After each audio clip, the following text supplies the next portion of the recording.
আসসালামু আলাইকুম। প্রিয় দর্শক, অন্য মঞ্চের আলাপ চাইতায় আপনাদের সকলকে আমন্ত্রণ জানাচ্ছি। নমস্কার। আজকে এই কিছু আগে পাওয়ার খবর, যা একটু আগে একটুখানি বলেছি, সেটা হচ্ছে ইনকিলাব মঞ্চের উপরে ঝাঁপিয়ে পড়েছে মানে পুলিশ বাহিনী, প্রতিরক্ষা বাহিনী, এবং সঙ্গে তাদের থেকে বেশিভাবে ছুটে এসছে জামাতের ছাত্র শিবিরের লোকজন। ইতিমধ্যে যমুনার ওখানে মারামারি শুরু হয়ে গেছে এবং রীতিমতো সেখানে সংঘর্ষ চলছে।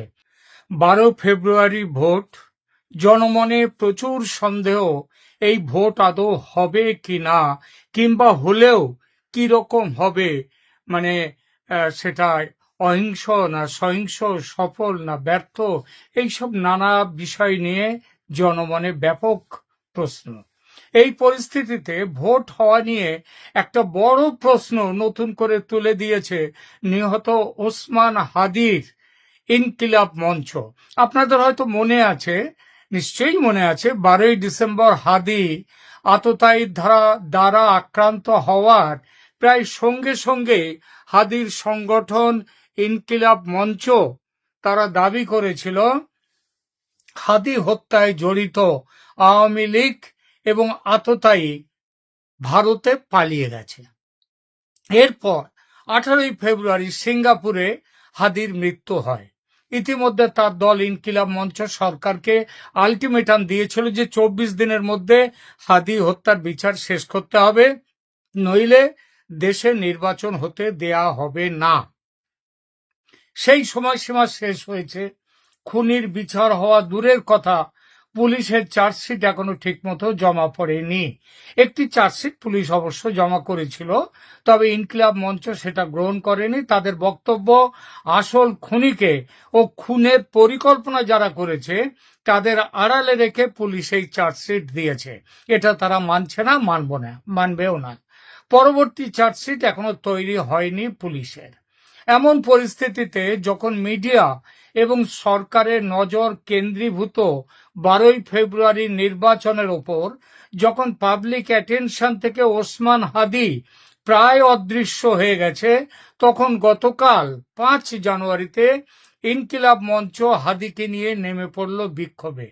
গতকাল থেকে ইনকিলাব মঞ্চের নেতৃবৃন্দ এবং ওসমান হাদির স্ত্রী ফাতিমা তাসলিম জুমা, তিনি প্রধান উপদেষ্টার বাসভবন যমুনার সামনে অবস্থান ধর্মঘট শুরু করেছেন। তাদের দাবি, পুলিশের তদন্তে তারা সন্তুষ্ট নন এবং তারা সরাসরি প্রধান উপদেষ্টার সঙ্গে কথা বলতে চান। তাদের প্রধান দাবি হলো, আন্দোলনকারীরা এখন আর কেবল ঘরোয়া তদন্তের ওপর আস্থা রাখতে পারছেন না। তাদের বর্তমান দাবি হলো হত্যাকাণ্ডের নিরপেক্ষ তদন্তে জাতিসংঘের সরাসরি হস্তক্ষেপ চাই। দ্বিতীয়ত, পুলিশের জমা দেওয়া চার্জশিট তারা প্রত্যাখ্যান করেছে, যেহেতু তারা মনে করে এতে রাঘব বোয়ালদের আড়াল করা হয়েছে। এর অর্থ রাঘব বোয়ালরা আছেন তাহলে। তৃতীয়ত, হত্যাকাণ্ডের নেপথ্য পরিকল্পনাকারীদের দ্রুত চিহ্নিত করে গ্রেপ্তার করতে হবে। কেন এই কৌশল পরিবর্তন করলো হঠাৎই এই ইনকিলাব মঞ্চ? রাজনৈতিক বিশ্লেষকদের মতে, নির্বাচন বন্ধ করা যত না, তার চেয়ে বিচারের প্রক্রিয়াকে আন্তর্জাতিকভাবে নিশ্চিত করা তাদের কাছে এখন বেশি বাস্তবসম্মত মনে হচ্ছে। প্রথমে তারা বলেছিল নির্বাচন বন্ধ করে দেব যদি না এর মধ্যে খুনিদের ধরা হয়, ইত্যাদি ইত্যাদি। ইনকিলাব মঞ্চের সদস্য সচিব আব্দুল্লাহ আল জাবের তিনি জানিয়েছেন যে জাতিসংঘের অধীনে তদন্তের ঘোষণা না আসা পর্যন্ত তারা যমুনার সামনে থেকে সরবেন না। তারা যমুনার সামনে বসে গেছেন অবস্থান বিক্ষোভে। বর্তমান পরিস্থিতি কি রকম? আজ 6 ফেব্রুয়ারি সকালেও এবং আজকেও এই মুহূর্তে খবর পাওয়া গেল যে যমুনা ভবনের আশেপাশে কড়া নিরাপত্তা ও পুলিশের বেষ্টনী তো সকাল থেকে ছিল, এবং আন্দোলনকারীরা সাফ জানিয়ে দিয়েছিল যে প্রশাসনের কোনো আশ্বাস নয়, বরং দৃশ্যমান কোনো অগ্রগতি না দেখা পর্যন্ত তারা এক চুলও নড়বেন না। সরকার যদি দ্রুত কোনো সুনির্দিষ্ট সমাধান না দেন, তবে নির্বাচনের আগ মুহূর্তে এই আন্দোলন বড় ধরনের গণজমায়েতে রূপ নিতে পারে বলে তারা হুঁশিয়ারি দিয়েছে। এবং সর্বশেষ পাওয়া খবরে জানা যাচ্ছে যে সেখানে পুলিশের সাথে ইউনূস বাহিনীর সাথে মানে পুলিশের সাথে সাথে শোনা যাচ্ছে যে জামাতেরও তারা ছাত্র শিবিরের লোকজন সেখানে চলে গেছে, তারা লাঠি সোঁটা নিয়ে গেছে এবং তাদের সাথে ওখানে লড়াই শুরু হয়ে গেছে। এটা গত রাতে যদিও সরকার সিদ্ধান্ত নিয়েছে রাষ্ট্রসংঘকে তাদের দায়িত্ব দেওয়ার অনুরোধ জানানো হবে, তবে সরকারের এই ঘোষণা কিন্তু আন্দোলনকারীদের খুশি করতে পারেনি। ইনকিলাব মঞ্চের সদস্য সচিব আব্দুল্লাহ আল জাবের গতকাল রাতে জানিয়েছিলেন যে যতক্ষণ না সরকার জাতিসংঘকে চিঠি পাঠানোর বিষয়টি যে কোনোভাবে না দৃশ্যমান বা দালিলিকভাবে নিশ্চিত করছে ততক্ষণ তারা যমুনার সামনে থেকে সরবেন না। আর আজ সকালে সরকারের পক্ষ থেকে জাতিসংঘকে প্রস্তাব দেওয়ার ঘোষণা জানার পর তারা আন্দোলন কিন্তু শিথিল করেনি এবং বিক্ষোভও তারা সেখান থেকে বন্ধ করার ঘোষণা দেয়নি।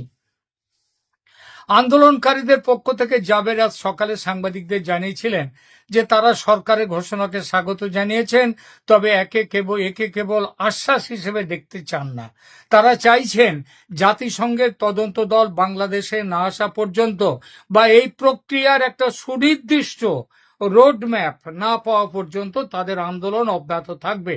অর্থাৎ বিক্ষোভ অবস্থান নির্বাচনের আগে প্রত্যাহার করা হচ্ছে না, বরং নির্বাচনের উত্তেজনার মধ্যে এই তদন্তের বিষয়টি চাপা পড়ে যেতে পারে এবং নির্বাচন হয়ে গেলে বিষয়টা একেবারে ধামাচাপা পড়েও যেতে পারে। এই ভয়ে বিক্ষোভ শুধু যে চলবে তাই নয়, আগামী দিনে আরো জোরালো করে হবে এই বিক্ষোভ। গতকাল পুলিশ কর্তারা আন্দোলনকারী সংখ্যার স্বল্পতা দেখে একটু চুটকি নিয়েছিলেন। জাবেরকে পুলিশ কর্তা বলেন 144 ধারা ভাঙার অপরাধে পুলিশ বাধ্য হয়ে ব্যবস্থা নিতে পারে। জাবের তখন নাকি পাল্টা বলেন লাঠিপেটা করবেন কিংবা জল কামান চালাবেন, এই তো। পুলিশ অফিসার নাকি হেসে জবাব দেন এই কজনের জন্য জল কামান চালানো খরচে পোষাবে না। জাবের তখন পাল্টা বলেন খরচ পোষাতে কত লাখ লোক চাই, কত লোকের জমায়েত চাই সেটা আমাদের বলবেন, 2 ঘন্টার মধ্যে লোক জড়ো করে নিয়ে আসব। এক পর্যায়ে এমনও বলেন জাবের 5 লক্ষ লোক নিয়ে যমুনা, সংসদ ভবন, সেনা ক্যান্টনমেন্ট ঘেরাও করে আমরা আমাদের ক্ষমতা দেখিয়ে দেব। হয়তো এই আলাপে ভয় পেয়েছে সরকার, তাই দ্রুত জাতিসংঘকে দিয়ে তদন্ত প্রস্তাবে রাজি হয়ে গেছে। জাতিসংঘকে কোনো দেশের একক হত্যাকাণ্ডের তদন্তে আমন্ত্রণ জানানোর ঘটনা বিরল, অতি বিরল হলেও সরকার পরিস্থিতি শান্ত করতে ইনকিলাব মঞ্চের এই দাবিটি মেনে নিয়েছেন। কিন্তু ভবি ভোলেনি, আগেই বলেছি। হাদির ভক্তরা বিক্ষোভ অব্যাহত রেখেছে। আন্দোলনকারীরা এখন আর কেবল ঘরোয়া তদন্তের ওপর আস্থা রাখছেন না, তাদের বর্তমান প্রধান দাবি হত্যাকাণ্ডের নিরপেক্ষ তদন্তে জাতিসংঘের সরাসরি হস্তক্ষেপ, আগেই বলেছি। পুলিশের জমা দেওয়া চার্জশিট প্রত্যাখ্যান, যেহেতু তারা মনে করছেন এতে রাঘব বোয়ালদের আড়াল করা হয়েছে, অর্থাৎ এই হত্যাকাণ্ডে দেশের অভ্যন্তরের রাঘব বোয়ালরাই জড়িত, এটা তারা কিন্তু ঘুরিয়ে বলল। হত্যাকাণ্ডের ঘাতক ভারতে আছে কিনা সে প্রশ্ন এখন পেছনে সরিয়ে রেখে ইনকিলাব মঞ্চ এখন চাইছে নেপথ্য পরিকল্পনাকারীদের দ্রুত চিহ্নিত করে গ্রেপ্তার করা, মানে এই নেপথ্য পরিকল্পনাকারীরা দেশেই আছে। আন্দোলনকারীদের মূল যুক্তি হলো বর্তমান রাজনৈতিক বাস্তবতায় দেশীয় তদন্ত সংস্থাগুলো যেমন ডিবি বা সিআইডি এরা প্রভাব মুক্ত হয়ে কাজ করতে পারবে না। তারা মনে করছেন, ইনকিলাব মঞ্চ মনে করছেন এই হত্যাকাণ্ডের পেছনে প্রভাবশালী রাজনৈতিক শক্তি এবং দেশের ভেতরের কোনো বিশেষ গোষ্ঠীর হাত রয়েছে, যাদের নাম পুলিশি তদন্তে এড়িয়ে যাওয়া হবে। আপনাদের হয়তো মনে থাকতে পারে হাদি যখন মারা যান সেই সময় আমি তিনি যখন আহত হন তখন আমি দু তিনটি আমি এপিসোড করেছিলাম এবং সেখানে বলেছিলাম তাকে যারা মেরেছে তারা কিন্তু ওখানেই রয়েছে, তার পরিচিতদের মধ্যে রয়েছে, এই সরকারের মধ্যে রয়েছে, আমি পরিষ্কারভাবে বলেছিলাম। এখন সে এতদিন পরে সে একই কথা ঘুরিয়ে বলছে ইনকিলাব মঞ্চ। তারা বলছে যে পুলিশি তদন্তে যারা জড়িত তারা তাদের নাম এড়িয়ে যাওয়া হতে পারে। এই কথার কি অর্থ দাঁড়ায়? আওয়ামী লীগের কেউ জড়িত হলে পুলিশ কেন এড়িয়ে যাবে? পুলিশ তো লাফিয়ে গিয়ে তাকে ধরবে। সুতরাং ইঙ্গিত এই সরকারের মধ্যে থাকা ব্যক্তিদের নিয়ে। একদিকে ইনকিলাব মঞ্চ যখন হাদি হত্যার অভিযোগের তীর ঘুরিয়ে দিয়েছে সরকারের দিকে, সরকারের ভেতরে থাকা মানুষদের দিকে, তখন উল্টো দিকে সরকারের দিক থেকেও অন্য সংকেত আসা শুরু হয়ে গেছে। উঠে আসছে একটি কনস্পিরেসি থিওরি বা ষড়যন্ত্র তত্ত্ব। এ নিয়ে সরাসরি কোনো অকাট্য প্রমাণ কেউ কোথাও দিচ্ছেন না, কিন্তু অন্তর্বর্তীকালীন সরকারের ভেতর এবং বাইরে থাকা বিভিন্ন মহলের সন্দেহ ও প্রাসঙ্গিক কিছু রাজনৈতিক সমীকরণ বলছে ইনকিলাব মঞ্চের পেছনে আছে আওয়ামী লীগ এবং ভারতের গোয়েন্দা সংস্থা র। তারাই নাকি এগিয়ে দিয়েছে ইনকিলাব মঞ্চকে সরকারের বিরুদ্ধে রাস্তায় নামতে। খুব অদ্ভুত লাগছে, তাই না? দেখুন, সন্দেহের এই পটভূমি কেন এই কনস্পিরেসি থিওরি? ইউনূস সরকারের কোন সমর্থক বা গোয়েন্দা সংস্থার, সরকারের গোয়েন্দা সংস্থার মতে এই সন্দেহের পেছনে কিছু যুক্তি কাজ করছে। 12ই ফেব্রুয়ারি 2026-এর নির্বাচনকে ঘিরে যখন দেশ প্রস্তুতি নিচ্ছে, ঠিক সেই মুহূর্তে ইনকিলাব মঞ্চের মতো একটি সংগঠনের যমুনা ঘেরাও কর্মসূচি সরকারকে বড় চাপে ফেলে দিয়েছে। এবং যারা সন্দেহ করছেন যে এর পেছনে ভারত কিংবা রয়ের হাত আছে, তারা মনে করেন যদি এই আন্দোলনের ফলে বড় কোনো সংঘর্ষ ঘটে, তবে সরকার দেশে জরুরি অবস্থা জারি করতে বা নির্বাচন পিছিয়ে দিতে বাধ্য হবে, যা আদতে আওয়ামী লীগের জন্য কৌশলগত সুবিধে বয়ে নিয়ে আসবে। আর আওয়ামী লীগের রাজনৈতিক অবস্থান কি? আওয়ামী লীগ শুরু থেকে এই অন্তর্বর্তীকালীন সরকারকে অবৈধ বলে আসছে। অবৈধ সরকারকে অবৈধ বলাটাই স্বাভাবিক। নির্বাচন ভণ্ডুল হওয়া বা অস্থিতিশীল পরিবেশ তৈরি হওয়া তাদের জন্য পুনরায় রাজনীতিতে ফেরার একটা সুযোগ তৈরি করে দিতে পারে।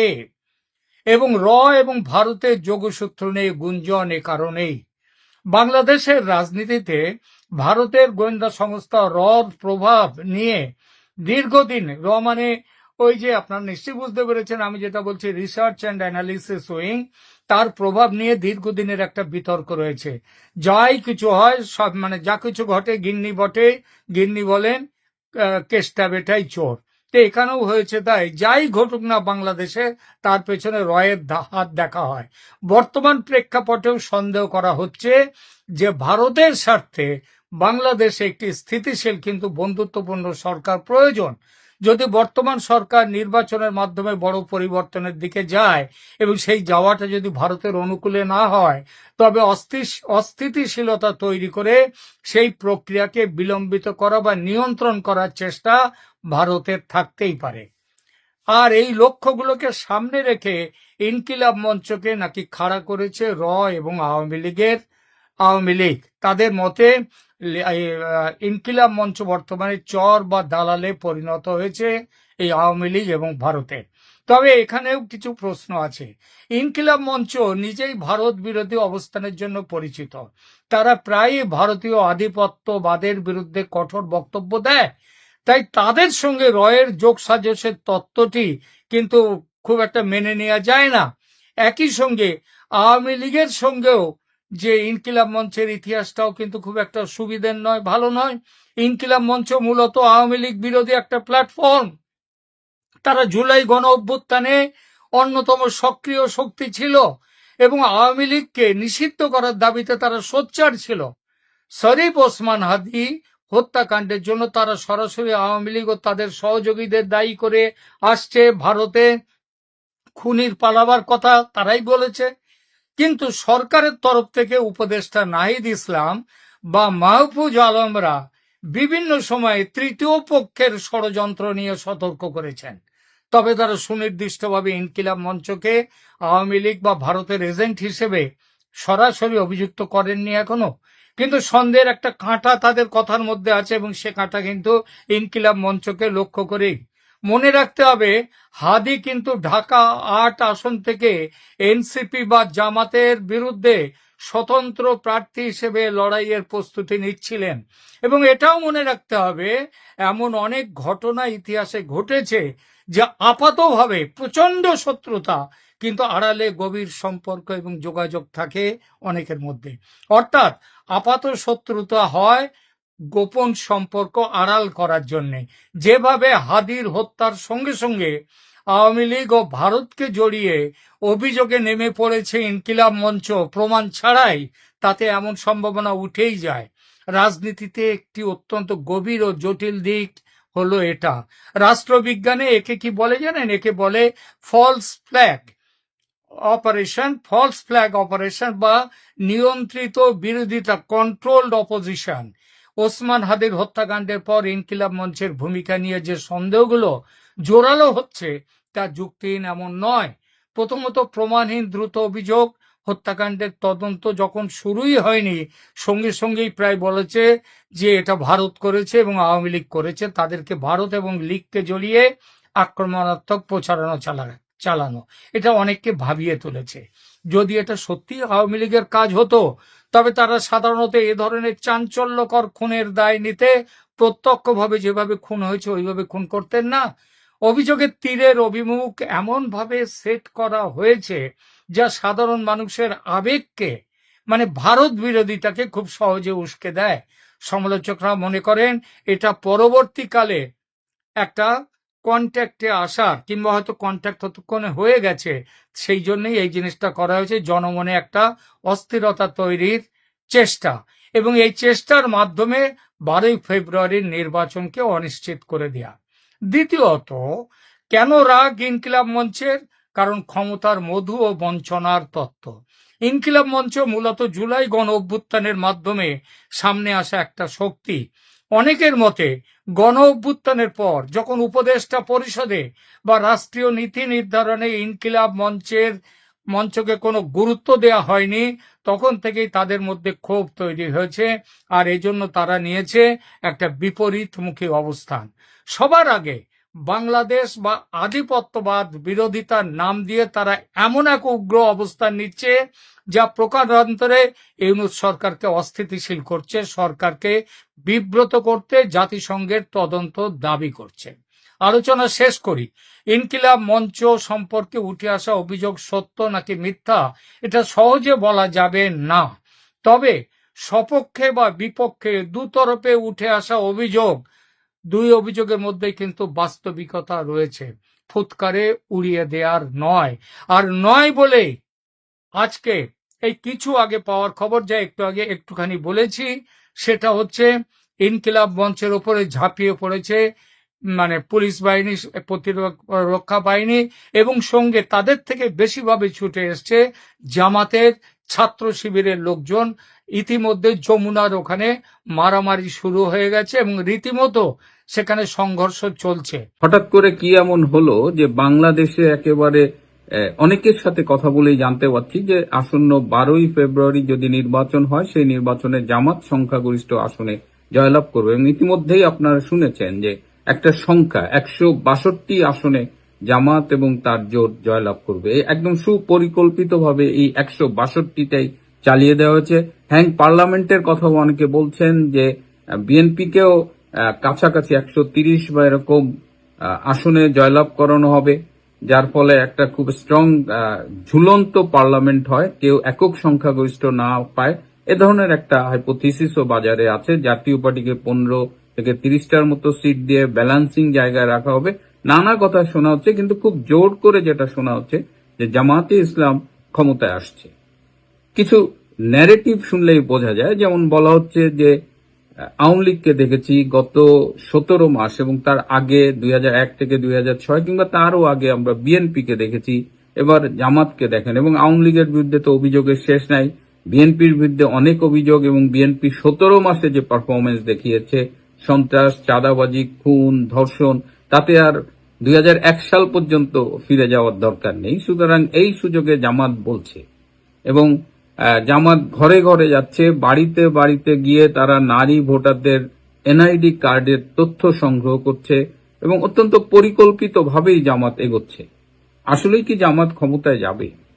বাংলাদেশে বড় দুটো রাজনৈতিক দল হলো আওয়ামী লীগ এবং বিএনপি, এবং রাজনীতি যে কোনো যদি নির্বাচন হয় সকলের অংশগ্রহণে, তাহলে মূল লড়াইটা হয় আওয়ামী লীগ এবং বিএনপির মধ্যে। এবার যেহেতু আওয়ামী লীগের জয়ে শঙ্কিত হয়ে আওয়ামী লীগকে নির্বাচনী মাঠ থেকে দূরে রাখা হয়েছে, সেহেতু মনে করা হচ্ছে যে বিএনপি একেবারে বিনা বাধায় নির্বাচনে জয়লাভ করবে। এবং বাস্তবতা হলো, যদি আওয়ামী লীগ বাদ দিলাম, বর্তমান অবস্থায় যদি নিরপেক্ষ নির্বাচন হয়, তাহলে জামাতে ইসলামী আসলে কি 30টার বেশি সিট পাবে?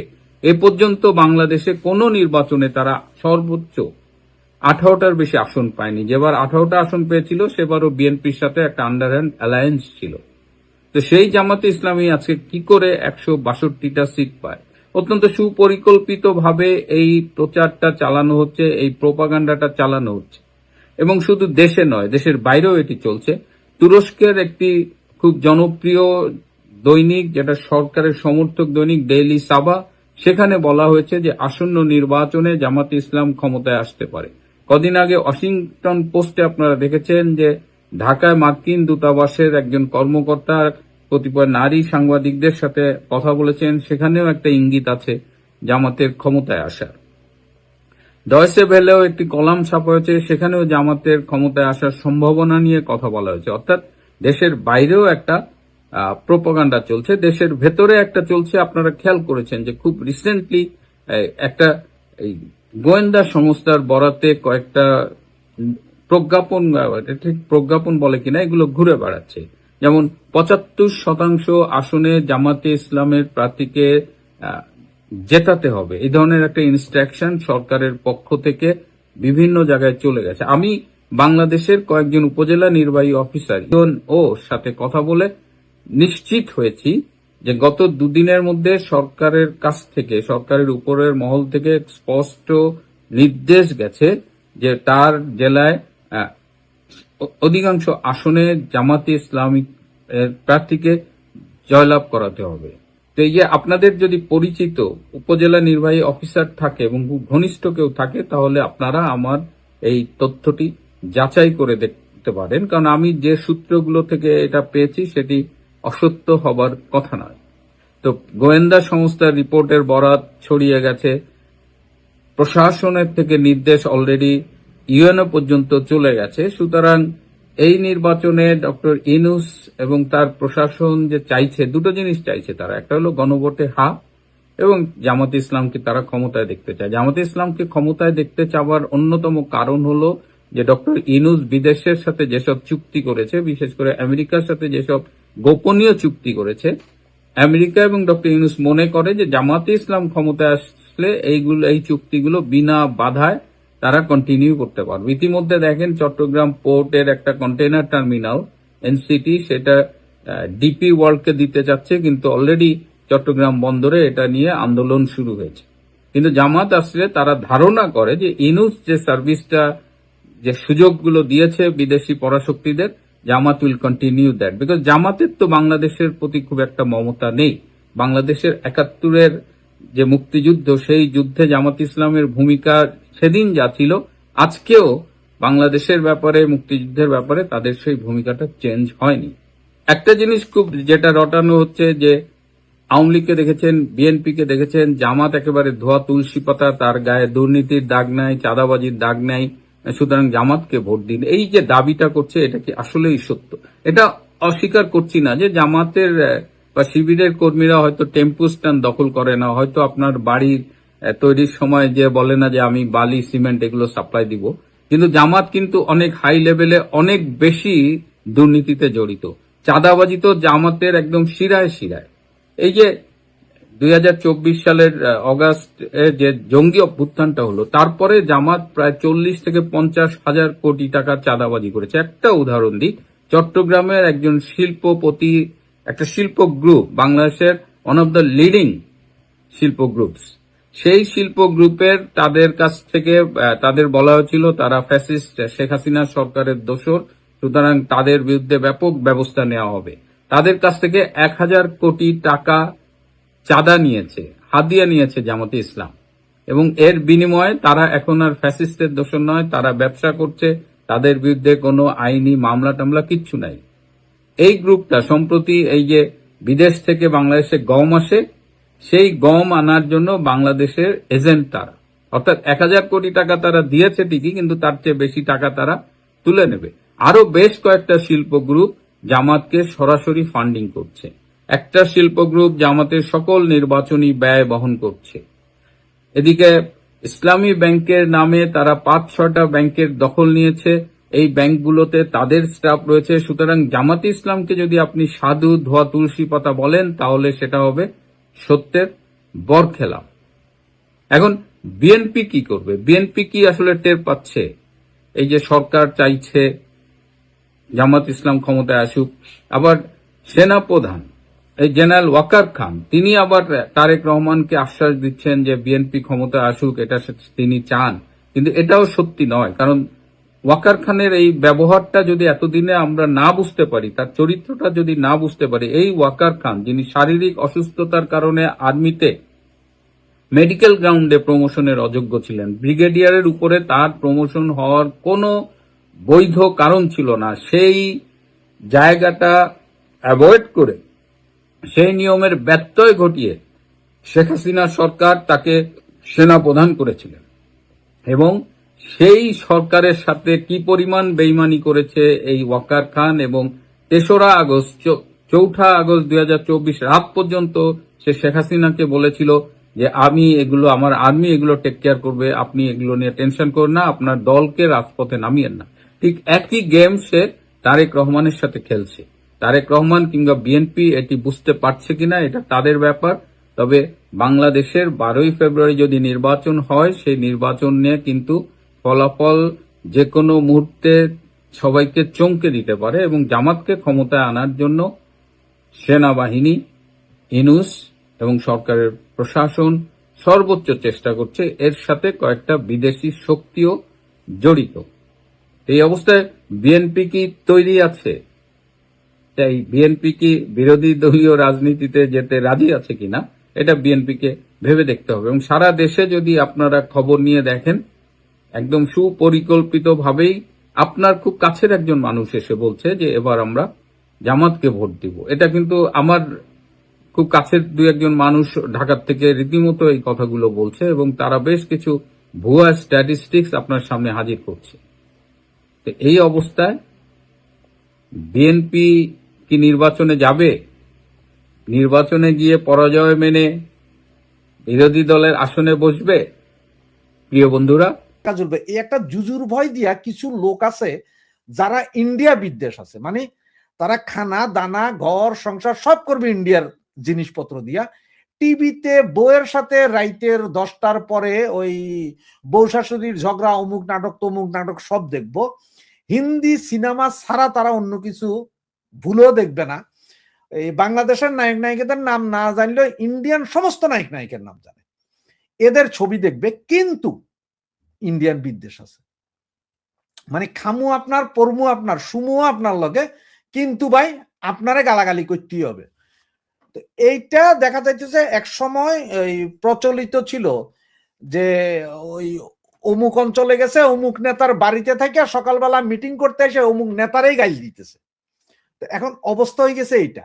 যেমন আপনি এখন কিছু কিছু ইয়েতে দেখবেন, আপনার এই আওয়ামী লীগ অধ্যুষিত যেসব সংসদীয় আসনগুলো আছে, ওখানে দেখবেন কইতেছে জয় বাংলা জয় বঙ্গবন্ধু, ধানের শীষে ভোট দিন। মানে ধানের শীষে ভোট দেওয়ার জন্য জয় বাংলা জয় বঙ্গবন্ধু হালাল, এমনে হারাম। কিন্তু যে ভোট দেওয়ার জন্য জয় বাংলা জয় বঙ্গবন্ধু বেলা ভোট চাইতেছে, ধানের শীষে ভোট দিন জয় বাংলা জয় বঙ্গবন্ধু। তো এই অবস্থায় ঠিক তেমনই, মানে ইন্ডিয়ার বিপক্ষে কথা বললে মনে করে যে ওই যে এক শ্রেণীর মৌলবাদী গোষ্ঠী আছে এরা ভোট দিবে, কারণ ইন্ডিয়ার এরা মনে করে যে বিশাল শত্রু রাষ্ট্র, এরা হিন্দু।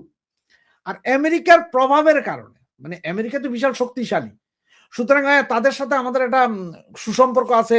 আমরা ভোটে নির্বাচনে জিততে আমেরিকা আমাদেরকে মিলিয়ন বিলিয়ন ডলার দিয়ে দিবে, আমরা আমেরিকা হয়ে যাব, আমাদের ভিসা লাগবে না, ফ্রি ট্রেড হবে। এগুলা বোঝানোর জন্য আসলে এই দুই দেশকে দুইভাবে টানে দুইটা দল, মানে যখন নির্বাচনে যায় আর কি। যার কারণে এগুলো আসে। কিন্তু ওই বাকি দেশের আমাদের মতো দরকার হয় না। আবার এইবারের নির্বাচনে দেখেন আপনার ভারত বা আমেরিকার ব্যাপারে যেমন কথা বলা হচ্ছে, তেমনি এবারের নির্বাচনে পাকিস্তান এবং আরবীয় 2-4টা দেশ, যেমন আপনার যে আছে না এদরগানের দেশ, হেরাও এখন আসতেছে। কারণ হচ্ছে যে ওই যে ভাইচারা, আমাদের মুসলমান ভাই, কারণ যে এদের চেষ্টায় আরব দেশগুলো এবং কিছু মুসলমান দেশগুলোর চেষ্টা যে এইখানেও যদি একটা মুসলমান দেশ করে দেওয়া যায় এটারে, বা যদি এটার আফগানিস্তান করে ফেলা যায় ভালো, এইসব কারণে এরাও এখন ঝাঁপাই পড়ছে। যার কারণ হচ্ছে যে মূল কাহিনী হচ্ছে যে এইখানে যে নির্বাচনের সময় এই দেশগুলোর নাম আসে বা নেয়, বাংলাদেশের মানুষ বুইজা হোক অবুইজা হোক এটা নেয়, ওই যে ইন্ডিয়া বিদ্বেষ আর আমেরিকার পাঁচ আটা, এই দুইটার জন্য। যার কারণে আমাদের বাংলাদেশের অবস্থা এখনো এরকম যে আমরা নিজেরা সিদ্ধান্ত এখনো নিতে পারি না। আমরা তাকাই থাকতে হয় গার্ডিয়ান পত্রিকায় কি লেখলো, এই বিদেশি চ্যানেলে কি কইলো, কে জিতলো, এগুলা নিয়ে। এই হচ্ছে কাহিনী আর কি।